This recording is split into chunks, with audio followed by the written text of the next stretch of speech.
One report card, straight A's every year from third grade to graduation.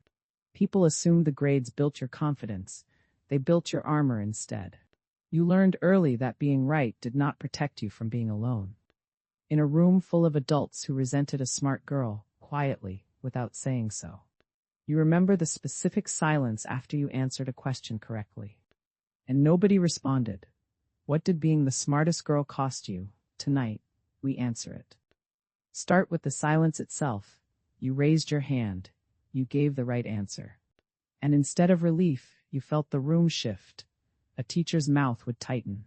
A classmate would roll her eyes. An aunt would say, "Well, are not you the clever one?" In a voice that carried no warmth at all, you learned a hard lesson young. Being right did not make people like you. It made some of them uncomfortable. And a child who is punished for accuracy does not stop being accurate. She stops announcing it. Go back to where this started, quietly, early. You were the girl who finished the worksheet first, then sat quietly so others would not notice. You were the one who knew the answer and waited 3 full seconds before raising your hand. Timing it so you would not seem too eager, you watched adults praise boys for the same intelligence. Smart boy was called a future leader. A smart girl was called intimidating. Before she had done anything to intimidate anyone, you absorbed the lesson very young. At an age when most children are still learning to tie their shoes. Intelligence, unmanaged, makes you a target, so you learn to manage it. Think about the specific tools you built for that management, unhurried, early. You learned to phrase a correction as a question. Curiosity instead of a challenge. You learned to let a classmate finish a thought slowly, even minutes after you arrived there, because rushing them there felt like a small theft they would resent you for. You learned the exact tone that let you be helpful without being visible, ever. The one that got homework checked without drawing a room's full attention onto you.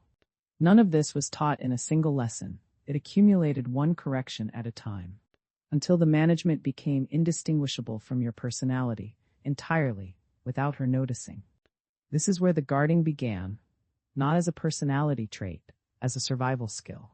You started reading rooms before you spoke in them, a habit 30 years deep. You learned to answer a question with a question, so nobody could accuse you of showing off.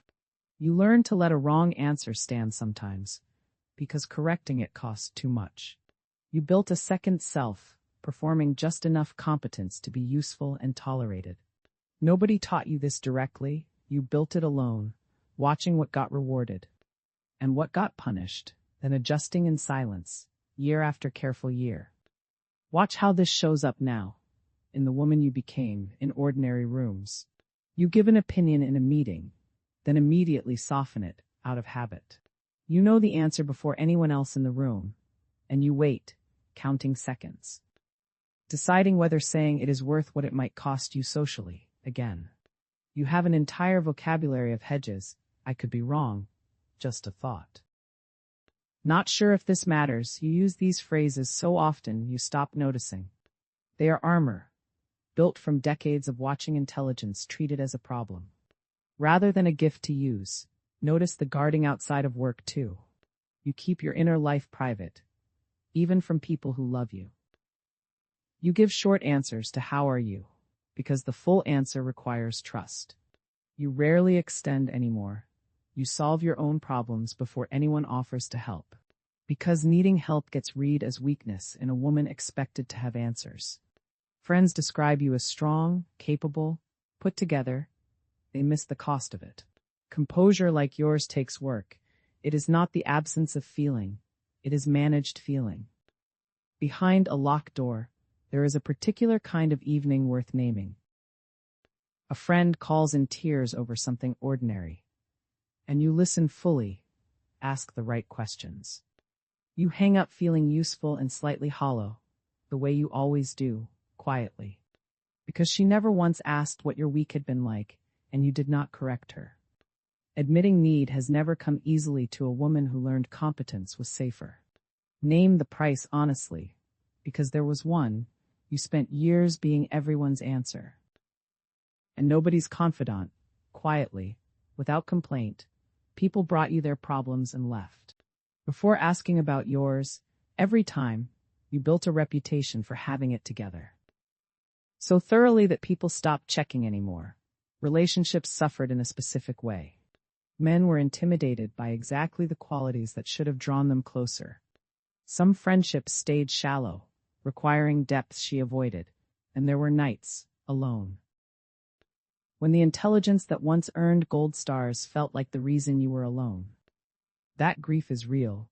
It deserves to be named plainly, without a lesson attached.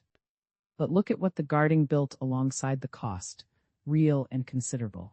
You became a woman who reads situations accurately before anyone else in the room. You spot the lie in a business deal 3 sentences before it surfaces. You know when a friend is struggling before she says a word aloud. You built an internal accuracy that decades of practice sharpened into instinct. This is not paranoia. This is calibration. Earned the hard way, honestly. By a girl who learned early people do not always tell the truth about what they want from her. Here is the part nobody says directly. The guard you built was never a flaw. It was proof the intelligence was real. Real enough to require protecting. Dull children do not get punished for being right. Only the sharp ones do, the ones whose accuracy threatens comfortable stories. Every wall you built was a receipt. Evidence the intelligence was strong enough. That people felt the need to manage you back. You were never too much. You were correctly calibrated to a world that had not learned what to do with you. There is a particular memory many women like you carry from junior high, framed as an honor. A teacher asked you to tutor a struggling classmate, and you said yes, unable to refuse. You spent recess re-explaining fractions to someone who resented needing the help, and resented you a little for providing it. Nobody asked if you wanted that. Your competence became a resource the room assumed it could use without asking. And you learned that resources are rarely told they are allowed to say no. You are allowed to lower the guard now, selectively, with people who have earned it. You are allowed to give the full answer instead of the hedge, plainly. You are allowed to say, I know I am right, without an apology stitched in. You do not have to prove your intelligence is safe before you use it. You spent 40 years proving it. The proof is finished, entirely, completely. What is left is the choice of when to open the door you built. And for whom, so tonight, think of that report card again, straight A's.